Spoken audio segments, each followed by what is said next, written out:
My dear student, মোৰ মৰমৰ ছাত্ৰ-ছাত্ৰীসকল, so আমি already motion in a straight line সৰলৰৈখিক গতিৰ বিষয়ে আৰম্ভ কৰিছিলোঁ, আমি পঢ়ি আছিলোঁ।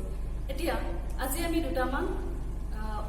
motion in a straight line সৰলৰৈখিক গতিৰ অংক কৰিম। ওকে, এতিয়া চোৱা আমি কি পঢ়িছিলোঁ তাত আকৌ মই ৰিপিট নকৰোঁ, কিন্তু আমি তাত কি উলিয়াইছিলোঁ যে ভেলোচিটিৰ বিষয়ে পঢ়িছিলোঁ, acceleration ত্বৰণৰ বিষয়ে পঢ়িছিলোঁ। So we discuss about velocity, acceleration, all these things. এতিয়া চোৱা ভেলোচিটি উলিয়াব দিব পাৰে আমাক, মানে এভাৰেজ ভেলোচিটি উলিয়াব দিব পাৰে বা ইনষ্টেণ্টেনিয়াছ ভেলোচিটি উলিয়াব দিব পাৰে, বা ত্বৰণৰ ক্ষেত্ৰত ঠিক তেনেকৈ তোমাৰ তাৎক্ষণিক ত্বৰণ বা তোমাৰ গড় ত্বৰণ এইবিলাক উলিয়াব দিব পাৰে। গতিকে তাৰে তোমালোকৰ কিতাপত থকা মই এটা উদাহৰণ লৈছোঁ। চোৱা অংকটো দিয়া আছে, the position of an object moving along x-axis is given by x equal to a plus b t square, where a equal to 8.5 meter and b equal to 2.5 meter per second square, and t is measured in seconds. এটা তোমাৰ x অক্ষৰ দিশত গতি কৰি থকা দিয়া আছে সৰলৰৈখিক গতি, গতিকে ষ্ট্ৰেট লাইন মোচন, গতিকে কি হ'ব অকল এটা দিশতে গতি কৰিব। এতিয়া দিশটো কি দিয়া আছে x axis, so an object is moving along x axis, আৰু তাৰ পজিশনটো কি দিয়া আছে, পজিশন দিয়া আছে যে x equal to a plus b t square।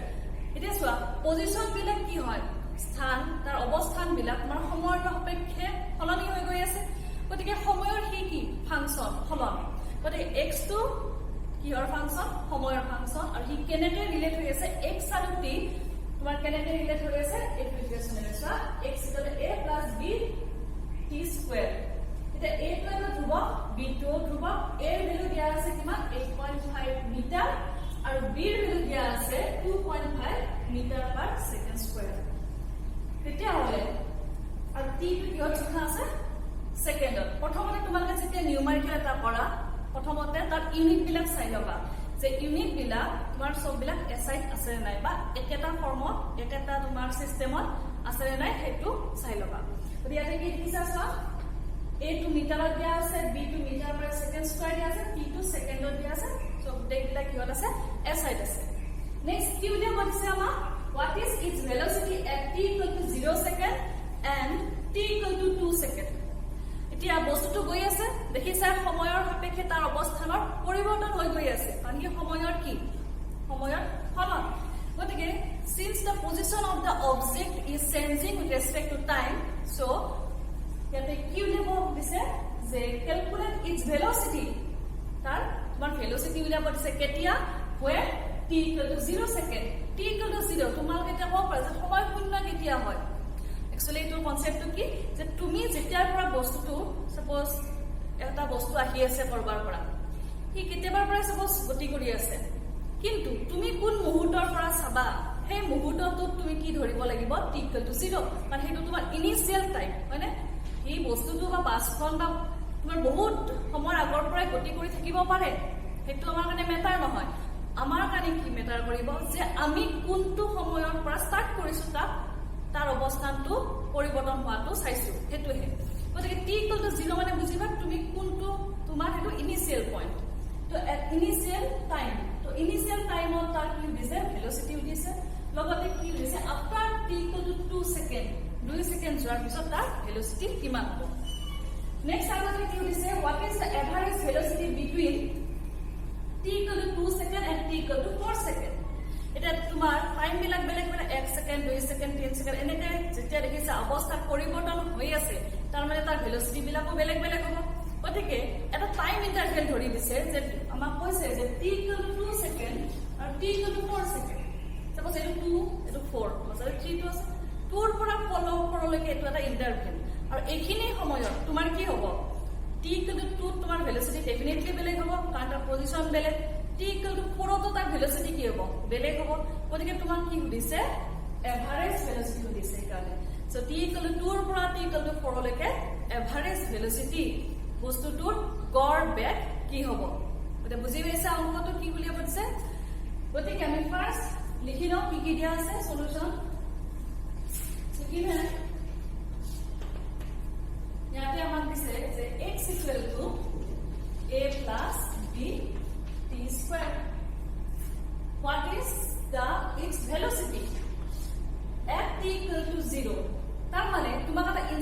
ধৰি দিছে হয়নে এটা পাৰ্টিকুলাৰ ইনষ্টেন্ট ধৰি দিছে t equal to 2 সেকেন্ড এটা পাৰ্টিকুলাৰ ইনষ্টেন্ট ধৰি দিছে গতিকে আমি কোনটো ভেলোচিটি উলিয়াম we have to calculate instantaneous velocity যেহেতু তোমাক এটা মুহূৰ্ত ধৰি দিছে যে t equal to 0 সেকেন্ডত t equal to 2 সেকেন্ডত কিমান তাৰ বেগ হ'ব তেতিয়ালে আমি যে ধৰি দিছে পাৰ্টিকুলাৰলি গতিকে আমি কি উলিয়াম তাৎক্ষণিক বেগ উলিয়াম গতিকে তাৎক্ষণিক বেগৰ তোমালোকৰ নিশ্চয় মনত আছে কি যদি ইনষ্টেন্টেনিয়াছ লাগা হয় তেতিয়া আমি তাক কি লৈছিলো যে লিখিছিলো limit del t tends to 0 del v sorry del x del t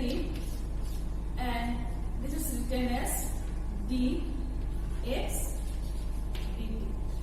so instantaneous velocity মানে আমি কি লিখিছিলো dx dt গতিকে ইয়াতো আমাক এটা ইনস্ট্যান্ট দিছে গতিকে এই ভেলোসিটিটো কোনটো ভেলোসিটিৰ কথা কৈছে ইনস্ট্যান্টেনিয়াস ভেলোসিটিৰ কথা কৈছে সো এই ভেলোসিটি আসলে কি তাৎক্ষণিক ভেলোসিটি গতিকে ভেলোসিটি যেতিয়া উলিয়াবা ভেলোসিটি ইনস্ট্যান্টেনিয়াস বুলি লিখিলেও কথা নাই ভেলোসিটি v equal to আমি কি কৰো ইনস্ট্যান্টেনিয়াসৰ dx dt তাৰ মানে তুমি x পজিশনত কি কৰিব লাগিব with respect to time differentiate কৰিব লাগিব so you have to difference x with respect to time সময় সাপেক্ষে আমি কি কৰিম অৱস্থানত কলন কৰা বুলি এতিয়া সময় সাপেক্ষে কিয় কাৰণ সময় এটো কি আমি ফৰ্মুলা পৰা পাইছো আৰু ইয়াতেও চোৱা x to t ৰ ফলত t ৰ ফলত t সাপেক্ষে কি সলনি হৈ গৈছে t সাপেক্ষে আমি তাৰ ডিফাৰেন্সিয়েট কৰিম so v equal to dx dt this is from our formula this one একেলগে লিখিবা ddt তোমালোকক মই দিনা মনে কৈছিলো যে এইখিনি ddt টো এটা অপাৰেটৰ গতিকে ই যেনেকৈ আমি প্লাস মাইনাস এইবিলাক আমাৰ অপাৰেটৰ সো ইয়াতে এইটো এটা অপাৰেটৰ ই অপাৰেট কৰিব কা x গতিকে আমি এটা পুট কৰা x কি লিখা আছে x তো আমাৰ কি দিয়া আছে so is given a plus b t squared এতিয়া চোৱা কেনেকৈ অপাৰেট কৰা চোৱা ইয়াতে মই যেটো তোমালোকক ফাৰ্স্ট টাইম ডিফাৰেন্সিয়েট কৰি দিছো মই তোমালোকক অলপ দীঘলীয়াতে প্ৰত্যেকটো স্টেপ কৰি দিম কিন্তু পিছলৈ যেতিয়া তোমালোকে গোটেই কথাখিনি বুজিবা বাৰ মেথছটো পঢ়িবা তোমালোকে স্টেপ বিলাক ছুটি কৰিব পাৰিবা বা এক্সামত লিখোতে ছুটি কৰিলেও হ'ব এটা চোৱা এনেকৈ যেতিয়া থাকিব সামথিং প্লাস এন্ড সামথিং তেতিয়া আমি কি কৰিম প্ৰথমটো ডিফাৰেন্সিয়েট কৰিম প্লাস সেকেন্ডটো ডিফাৰেন্সিয়েট কৰিম কাৰণ এইটো তোমাৰ ডিফাৰেন্সিয়েচনৰ এটা ৰুল সাপোজ এনেকৈ যদি সাম থাকে suppose ddt of x plus y দুটা বেলেগ বেলেগ ভেৰিয়েবল ধৰিলো বা এনেকৈ থাকা বুলি যদি ভাবা তেতিয়ালে কি কৰে প্ৰথমতে হৈছে x ক ডিফাৰেন্সিয়েট কৰিম t সাপেক্ষে প্লাস to আহিল নেক্সট y ডিফাৰেন্সিয়েট কৰিম with respect to time again গতিকে যদি আমাৰ প্লাস থাকে তেতিয়ালে এইটো হ'ল ফৰ্মুলা বা এনেকৈ লিখা নিয়ম গতিকে ইয়াতো আমাৰ কি আছে a plus b t squared আছে গতিকে আমি ফাৰ্স্ট a ডিফাৰেন্সিয়েট কৰো dA dt plus next ddt of b t squared এতিয়া ডিফাৰেন্সিয়েচনৰ নিয়ম মতে কলন গণিতৰ নিয়ম মতে কি হয় যদি তুমি এটা ধ্ৰুৱক কলন কৰা if you differentiate a constant number then its result is 0 a to this one a to 8.5 meter এটা ধ্ৰুৱক মানে ধ্ৰুৱকক যদি তুমি যিকোনো তোমাৰ প্যাৰামিটাৰ হ'ব পাৰে যিকোনো সাপেক্ষে যদি তাক ডিফাৰেন্সিয়েট কৰা ইয়াৰ এনসাৰটো সদায় কি হয় 0 হয় আসলে কি বুজাইছে তাৰ মানে হ'ল a টো তোমাৰ কনস্ট্যান্ট আছে ধ্ৰুৱক আছে এৰ পৰিবৰ্তন হোৱা নাই টিৰ সাপেক্ষে এর পরিবর্তন হৈছে নেকি মই যদি হেনেকে সুধো তোমালে কি কবা মানে এটা ধ্ৰুৱ সংখ্যা হয়নে মানে টি বেলেগ বেলেগ হলে এ পরিবর্তন হ'ব জানো নহয় এ সদায় কিমান থাকিব 8.5 মিটাৰে থাকিব গতিকে টি সাপেক্ষে এৰ পৰিবৰ্তন হোৱা নাই there is no sense in a with respect to time t that's why যদি সেন্স হয় নাই তেতিয়ালে সেন্সটো আমি কিমান পাম আমি সেন্স নোহোৱা বুলি কম মানে নাই এটা সেন্স নোহোৱাটো ম্যাথমেটিক্যালি আমি কি বুলি এক্সপ্ৰেস কৰিম 0 হয় তাৰ মানে a টি সাপেক্ষে কোনো ধৰণৰ পৰিবৰ্তন নাই গতিকে এটা ধ্ৰুৱকক যদি তুমি কোনো ফাংশন সাপেক্ষে ডিফাৰেন্সিয়েট কৰা then its result is 0 গতিকে এটা কিবা এই টাৰ্মটো মান কি হ'ব 0 প্লাস নেক্সট কি থাকিল bt square again 2.5 metre per second square কিয় এটা ধ্ৰুৱকে এটা ডিফাৰেন্সিয়েচনৰ আন এটা ৰুল আছে সাপোজ এনেকৈ থাকিল সাপোজ মই এই কনসেপ্ট 2x বুলি লিখিলো যদি তোমাৰ এটা ধ্ৰুৱক থাকে তেতিয়ালে তুমি কি কৰিবা এই ধ্ৰুৱকটোক ডিফাৰেন্সিয়েট কৰিব নালাগে ধ্ৰুৱকটো তোমাৰ কি হৈ যায় বাহিৰত আহি যায় তাৰ মানে 2 টো বাহিৰত লিখা বাকি কি থাকিল x dt x কে আমি কি কৰিব লাগে কলন কৰিব লাগে গতে 2 যদি তোমাৰ কিবা এটাৰ লগত তোমাৰ এটা ভেৰিয়েবলৰ লগত যদি তোমাৰ এটা ফাংচনৰ লগত যদি এটা কি থাকে তোমাৰ ধ্ৰুৱক এটা মাল্টিপ্লাই হৈ থাকে তেতিয়ালে সেই ধ্ৰুৱকটো কি কৰা তুমি জাস্ট আগত উলিয়াই নিব পাৰা আৰু বাকি যিখিনি থাকিব তাক তুমি ডিফাৰেন্সিয়েট কৰা this is the rule of differentiation মানে সেই হিচাপত b2 যিহেতু এটা ধ্ৰুৱক সংখ্যা হয়নে তাক আমি ডিফাৰেন্সিয়েট কৰিব নালাগে সো b কি লিখিব t dd কিয় তাক ডিফাৰেন্সিয়েট কৰিবা অকল t স্কয়াৰক ডিফাৰেন্সিয়েট কৰিবা বুজি পাইছা নিশ্চয় এতিয়া সব এফালে লিখি দিম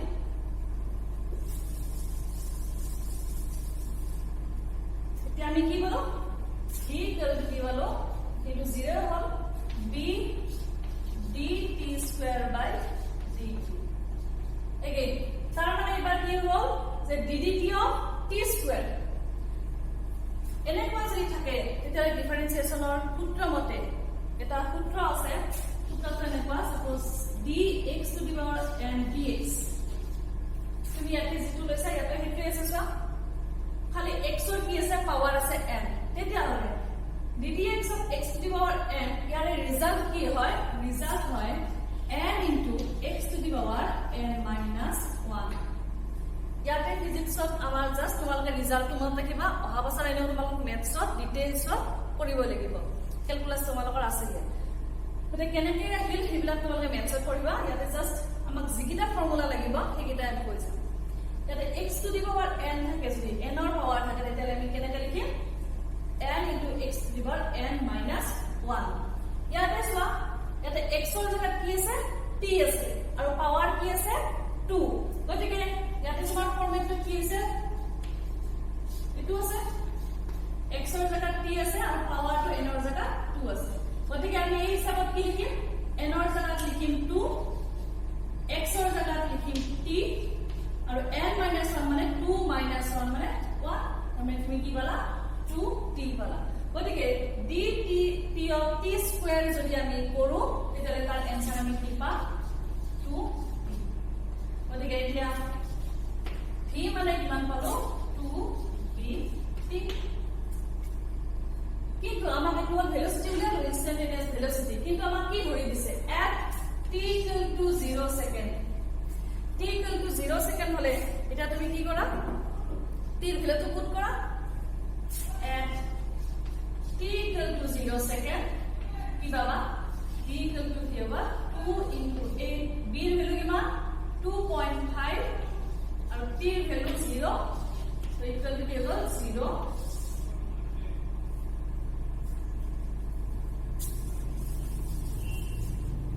0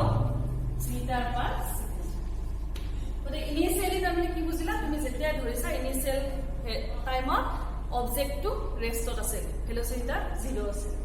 next at t equal to কিমান time 2 second t equal to 2 into 2.5 into 2 t value 2 put করা so 400 meter per second কিমান হল 10.0 meter per second so initially at t equal to 0 the velocity 0 at t equal to 2 second the velocity কিমান হল 2 second পিছতে তাৰ velocity 10 meter per second হল so এটো হল তোমাৰ first পার্টের answer যে its velocity at t equal to 0 second and t equal to 2 second ইয়াৰ পিছত কি দিছে what is its average velocity between t equal to 2 second and t equal to 4 second গতিকে এতিয়া average ভেলোসিটিৰ formula কি আছিল average velocity চাও আমি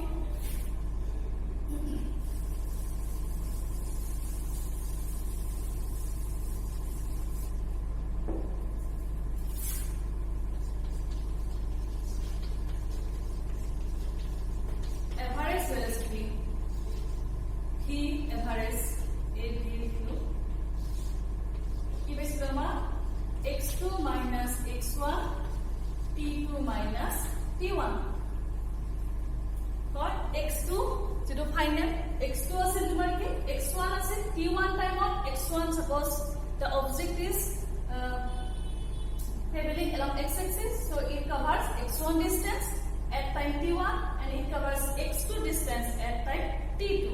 t1 সময় কি suppose x1 দূৰত্ব অতিক্ৰম কৰিলে t2 সময় x2 দূৰত্ব অতিক্ৰম কৰিছে তো তেনেকুৱা সময় তেনেকুৱা যদি হয় তেতিয়াহ'লে আমি এভাৰেজ ভেলোচিটি কি পাইছো final minus initial and final minus initial time interval x2 minus x1 divided by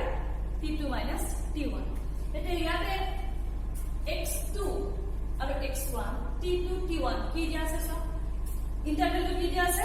2 second and 4 second তাৰ মানে t1 2 সেকেন্ড t2 হল 4 সেকেন্ড আৰু আমি কি বুজাব লাগে যে t1 সেকেন্ডত তাৰ x1 কিমান হ'ব কি কিমান ডিসটেন্স দূৰত্ব অতিক্ৰম কৰিলে হেতু আৰু t2 সেকেন্ডত কিমান এই দূৰত্ব অতিক্ৰম কৰিলে হেতুটা আমি উলিয়াব লাগে এতিয়া so at t equal to 2 second x1 কি হ'ব a plus b এটা তুমি কি লবা t এর ভ্যালু 2 আছে গতিকে 2 into 2 square equal to a plus 4 b বুঝিছে গতিকে এটা x অর্থাৎ x1 লিখিছো আৰু t এর ভ্যালু পাইছো 2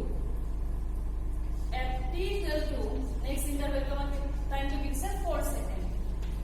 x2 কিমান হ'ব a plus b into 4 square so a plus 16 b therefore e average equal to x2 কিমান হ'ল a plus 16b minus a plus 4b this is x2 this is x1 x2 minus x1 or value বহালো divided by t2 minus t1 so t2 কিমান 4 minus 2 এতিয়া ইয়াৰ পৰা যদি bracket উঠাই দিও a plus 16b minus a minus 4b divided by 2 a cancel 16 minus 6 sorry 16b minus 4b 12b divided by 2 equal to 6b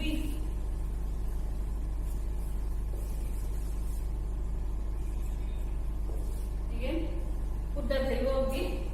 6 into b value কিমান 2.5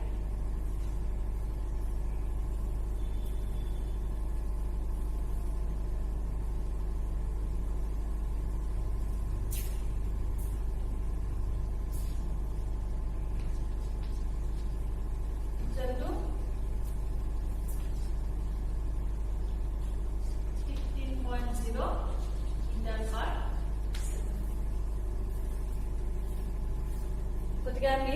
average velocity কিমান হলো 15.0 metre per second এতিয়া চোৱা তোমালোকৰ কিছুমান confusion হ'ব পাৰে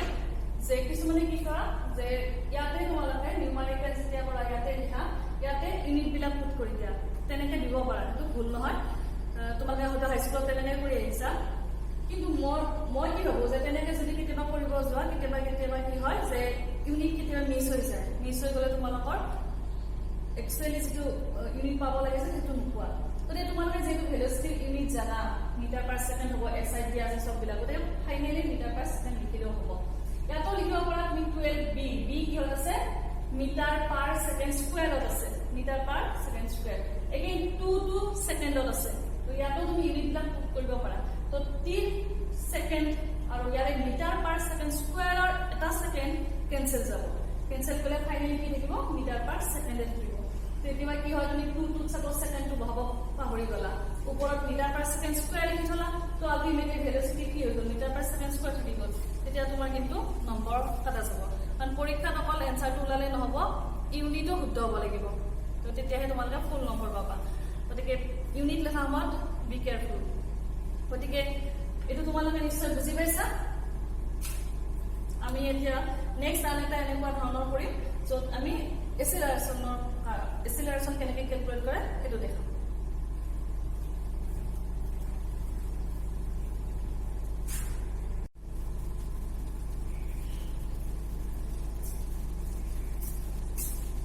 Now, discuss another problem, another numerical. So, key there say the displacement, it is given in meter, okay,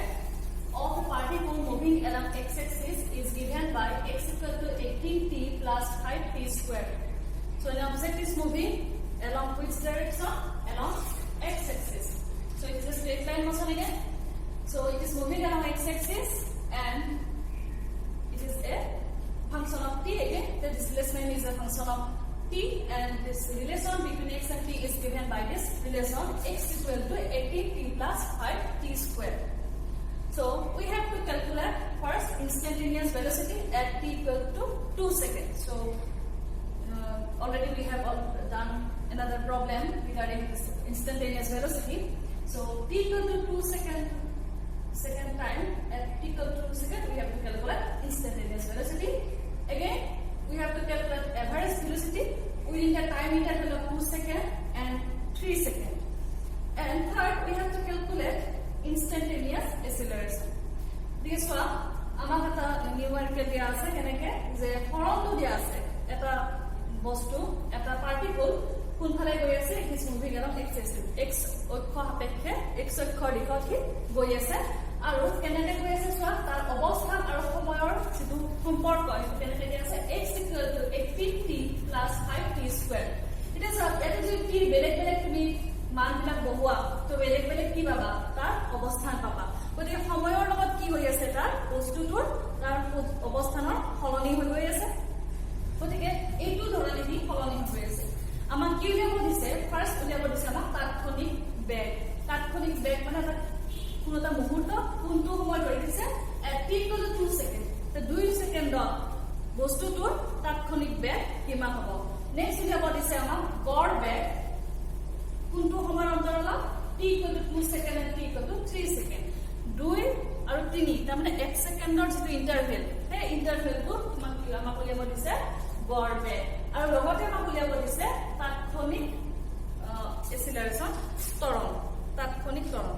গতিকে ফাৰ্স্ট আমি কি উলিয়াও তাৎক্ষণিক বেগ উলিয়াও ইনস্ট্যান্টেনিয়াস ভেলোসিটি গতিকে আমি অলৰেডি এইটো তেনেকুৱা এটা কৰিলে গতিকে মই হ'ব এইটো তোমাক বেছি এক্সপ্লেইন কৰা দৰকাৰ নাই চোৱা তথাপিতো কেনেকৈ কৰিম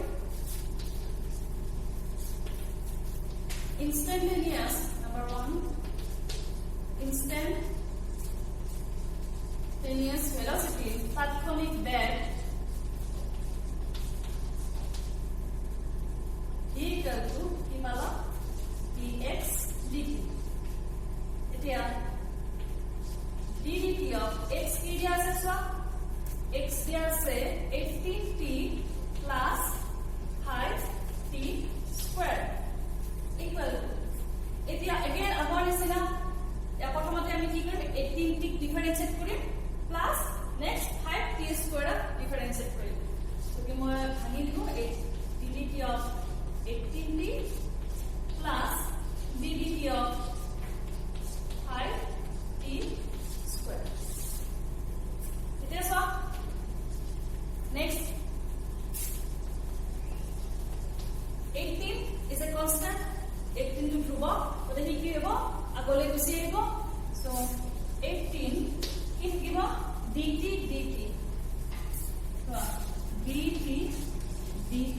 এনে থাকিব সো 18 টো মই আগলৈ লৈ আহিব কাৰণ আগৰ নিচিনা আগৰ ফৰ্মুলাটো নিচিনা মনত আছে dx to the power n dx equal to n into x to the power n minus 1 this is the formula এটা ইয়াতে সব t x ৰ জাগাত t আছে আৰু n ৰ জাগাত কি আছে ইয়াতে n ৰ ঠাইত আছে 1 তেতিয়া হলে সব ইয়াৰ নিশ্চয় হ'ব 1 into x ৰ ঠাইত t 1 minus 1 তাৰমানে কিমান থাকিল t to the power 0 t to the power 0 মানে কি 1 তুমি কিবা ভ্যালু লোৱা তাৰ যদি পাৱাৰ 0 হয় তেতিয়াহলে আমাৰ তাৰ ভ্যালুটো কিমান হয় 1 হয় গতিকে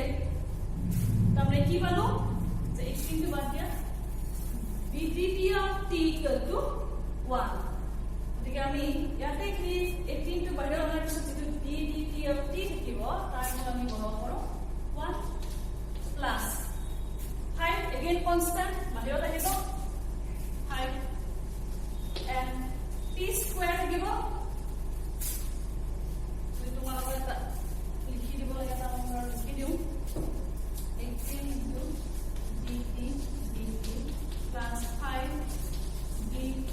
square by dt.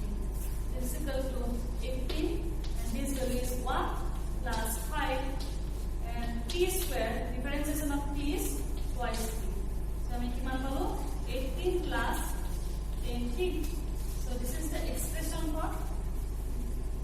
instantaneous velocity, but we have to calculate the instantaneous velocity at t equal to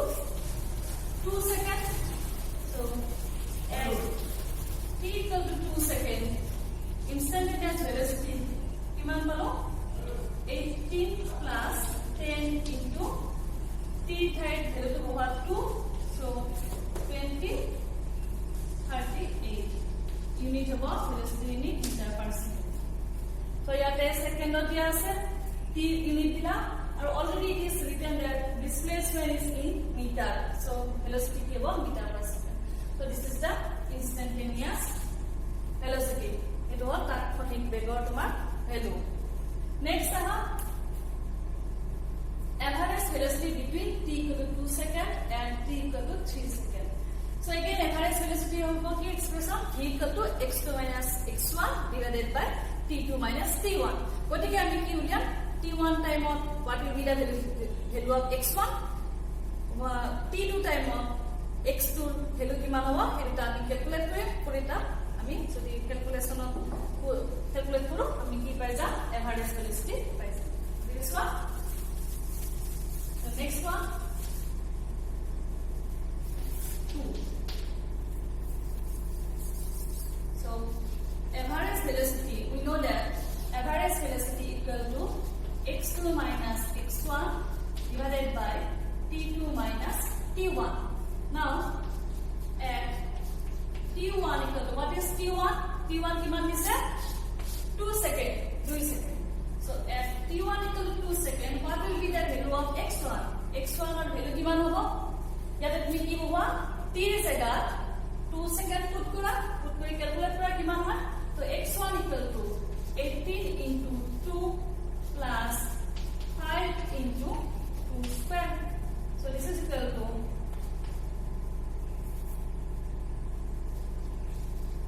36 plus 20 equal to 56. So this is displacement 56 meter. At t equal to t2 equal to, next time is 3 seconds. Okay, so ontim homoy to tomar dise 3 seconds. So 3 seconds of tomar koron kiman hobo x2 kiman hobo ebar 8 is that ki put kora 3 put kora. So 18 into 3 plus 5 into 3 square. So this is equal to 54 plus 9 45 equal to 99 meter. So we have calculated x2 and x1, x2, x1, t2, t1, it is given. So now we can calculate average velocity. We can make a gor bed calculate koriba paru. Ami gotei bila x2, x1, t2, t1 eta ami amar mane known. So see, therefore v average equal to how much is x2? 99 minus 56 divided by t2 3 minus t1 2. This is equal to 99 minus 56 3 4 divided by 1, that means 43 meter per second. So its average velocity is 43 meter per second. This is the answer, the second one. Now instantaneous acceleration, tatkhonik torque. Gotike ami from the formula we know that instantaneous acceleration A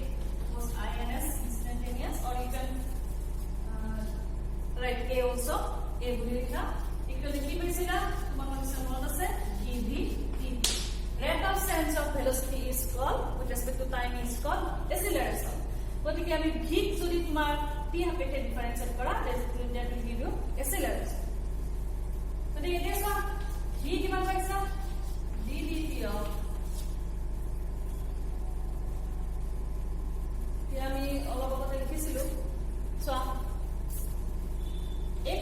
আছিল x আছিল 18t plus 5t square ওতে ইয়াৰ পৰা যদি ইনষ্টেন্টেনিয়াছ velocity উলিয়াও কি পাইছিলো dx dt that means instantaneous velocity equal to ddt of 18t plus 5t square. So first to আছিল মই মুছি দিয়া কাৰণে আকৌ লিখি দিছো জাস্ট তো এখিনি আমি পাইছিলো 18 plus 10t. So we have that velocity instantaneous velocity equal to কিমান পাইছে 18 plus 10t. t to হোৱা নাই কিমান সেকেন্ডত লাগে মাত্ৰ নালাগে just instantaneous velocity to time or লগত এনেকে related equal to 18 plus 10t. But it is for acceleration hole if it is instantaneous acceleration then this velocity is also instantaneous. So velocity কিমান পালো এই velocity তুমি ইয়াতে put কৰি দিয়া 18 plus 10t. Now you differentiate 18 plus 10t with respect to time. It is 18 of first differentiate kora, then 18 of differentiate kora. Next, we must differentiate kore 10t. So 18, it is a constant, and if you differentiate a constant, then its result is 0. 0 plus 10 again constant. So dt of t given t difference so its result is 1. The ultimately I make a equal to 10 meter per second. So this is the instantaneous acceleration. But guess what? So the position the if the position is given, position of the object is given, then from that position we can calculate velocity, instantaneous velocity by differentiating it with respect to time, and again differentiating the velocity with respect to time we get acceleration. যদি আমাক অবস্থানটো দিয়া থাকে x ৰ ভ্যালুটো যদি দিয়া থাকে তাক যদি আমি সময় সাপেক্ষে কি কৰো কলন কৰো তেতিয়ালে আমি কি পাম বেগ পাম তাৎক্ষণিক বেগ পাম আৰু সেই তাৎক্ষণিক বেগ যদি আকৌ আমি টাইমৰ সময় সাপেক্ষে ডিফাৰেন্সিয়েট কৰো কলন কৰো তেতিয়ালে কি আমাক কি দিব তাৎক্ষণিক ত্বৰণ দিব. গতিকে এনেকে তোমাৰ নিউমাৰিকেল বিলাক এনেকে তোমাৰ তাৎক্ষণিক বেগ উলিয়াব দিব পাৰে বা তাৎক্ষণিক ত্বৰণ উলিয়াব দিব পাৰে এভাৰেজ উলিয়াব দিব পাৰে. গতিকে এনেকুৱা ধৰণৰ নিউমাৰিকেল তোমালোকৰ এক্সামত আহে. গতিকে আজি ক্লাছটো এইখিনিয়ে. গতিকে এনেকুৱা ধৰণৰ নিউমাৰিকেল যিবিলাক তোমালোকৰ কৰিব এক্সাৰচাইজত আছে সেইবিলাকো কৰিবা আৰু কিবা প্ৰব্লেম থাকিলে তোমালোকে লগত কণ্টেক্ট কৰিবা এণ্ড তোমালোকৰ ফিডবেক দিবলৈ নাপাহৰিবা. Thank U.